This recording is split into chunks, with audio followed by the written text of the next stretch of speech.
Hey guys, welcome to my YouTube channel, and this is The Gardener by P. Lankesh. I know most of you are lazy to read this chapter, so I'm going to do it for you. Elaboration can only impoverish this account and make it less authentic. I convinced the story in a flash. It has its genesis in my chance encounter with an old man. He was standing in a coconut grove near Chandraya Patna. His eyes were suffused with strange memories and native intelligence. He stood there, a tall figure, hair gone grey, a long brake-like nose, and strong muscular arms. In one hand, a spade used to tend coconut trees, a newspaper tucked under his arm. He was a laborer, overseer, and philosopher, all rolled into one. He came to this garden one day after walking hundreds of miles. The owner of this plantation needed a person exactly like him. A few words were exchanged. The old man stayed on. He was really useful. He was well versed in agriculture and could understand the problems of workers. The petty thefts in the garden came to an end. The income from the garden improved dramatically. There was a perceptible change in the lifestyle of the owner. The plantation expanded, but the owner became lethargic and shied away from hard work. His wife found all this very strange. She found it hard to decide whether the old man's arrival was for the better or for the worse. Her husband's wealth and social prestige had risen higher. He acquired a number of friends in the next town and an equal number in his own village. Even though he had precious little to do, his life became very crowded with colorful events. She became apprehensive about his adultery and umpteen other vices. Cultivated lately thanks to his newly acquired clout, their farm, which was merely 10 acres, had grown beyond their imagination. That was fine, but their life was also gradually getting out of hand. When she was in a fix like this, one day the old man met her and behaved as though he knew about her plight. He smiled at her and brought down an offering of tender coconuts from a nearby tree. He sat on the embankment of the well. She had no alternative, and she sat next to him. The sun was slipping away into the western horizon. His rays were reaching the walls of the well through the foliage of coconut, mango, and jackfruit trees. The old man began his narrative. In a far off place, once there was a man called Tamanna. He had everything: 10 acres of wetland, a comfortable house, people too ready to do his bidding. The most important among all his possessions was his rival Sangoji. After proceeding this far, the old man started fumbling for words, as though he had committed a mistake. She was listening. She felt like going away, saying, "All this is none of my concern." However, unwilling to hurt the old man, she continued to sit there quietly. The old man went on. No, his name was not Sangoji, it was Basavaya. He expressed his amazement at how facts take on such varied guises when they are narrated as fiction. Let that be. Let us assume his name was Basavaya. He was Tamanna's rival. If Tamanna bought 4 more acres adjacent to his land, Basavaya also followed suit. If one had 10 friends, the other acquired 15 admirers. To begin with, all these looked like a healthy competition. However, gradually, it rose to such a pitch that there was no land left in the village for them to buy. All land belonged to either Tamanna or Basavaya. Tamanna had 1,000 acres and Basavaya owned 8,000. Basavaya could not tolerate this. He sent word to Tamanna asking him to sell 200 acres. Tamanna did not agree. He was prepared to buy all the land that belonged to Basavaya. Basavaya was mad with rage. He went along with his people and acquired 200 acres of Tamanna's land forcibly. A fence was built around that land. Tamanna could not tolerate this invasion. By now, the quarrel between these two had sucked in all their supporters. Tamanna was advised by his supporters about the various means available for getting back his land. There was the court of law. One could also take resources to the police.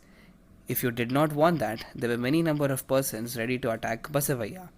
Such a war had become virtually inevitable, but Tamanna was in search of a method that could annihilate Basavaya completely.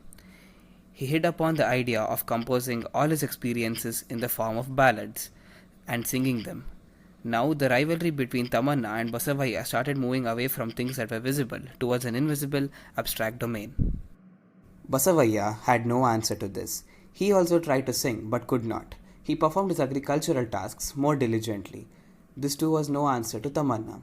Tamanna's reputation started spreading all around. His songs started making a mention of Basavaya's cruelty and his meanness. Scholars of folklore were after him. Critics started analyzing and translating his songs and thus earned their share of fame.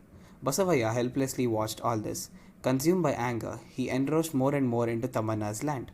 Tamanna did not notice any of these activities. Art had become the raison d'etre of his life. He was felicitated as the best poet of his times. Basavaya shrunk in humiliation. Nevertheless, he started filling his life with all kinds of material wealth. He got a palatial mansion built for himself. He appointed a number of persons just to praise him. He bedecked himself with gold, diamonds, and precious stones. But his house looked dull and empty because Tamanna's books were not there. That is what the visitors told him. Therefore, he started inviting scholars, poets, and musicians to his place. This was his way of investing his home with meaning. One day, he came to know that Tamanna was ill. At that point, Basavaya found the means of surpassing Tamanna. Health is wealth, you may sing, you may write ballads, but if Tamanna started suffering from disease, surely his own spirits would be revived.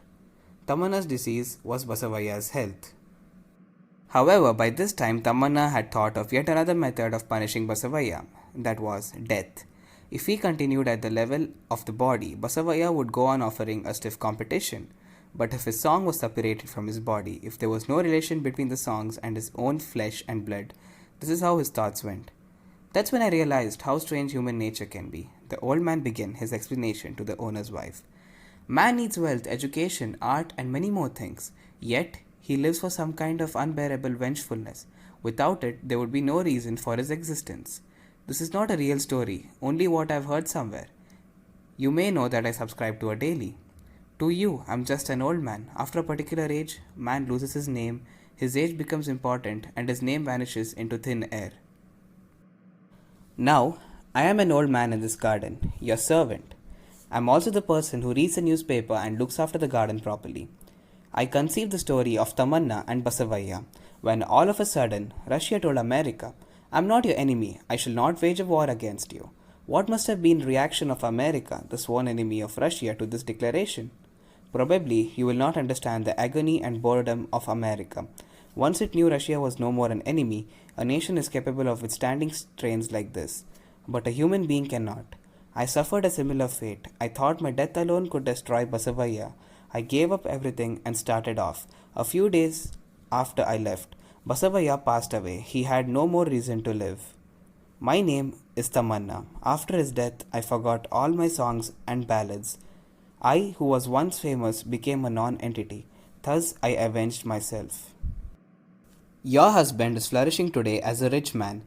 He is not amenable to any advice. Man is so complicated that till the day of his death, he goes on living for some revenge or the other, confronting one challenge or the other.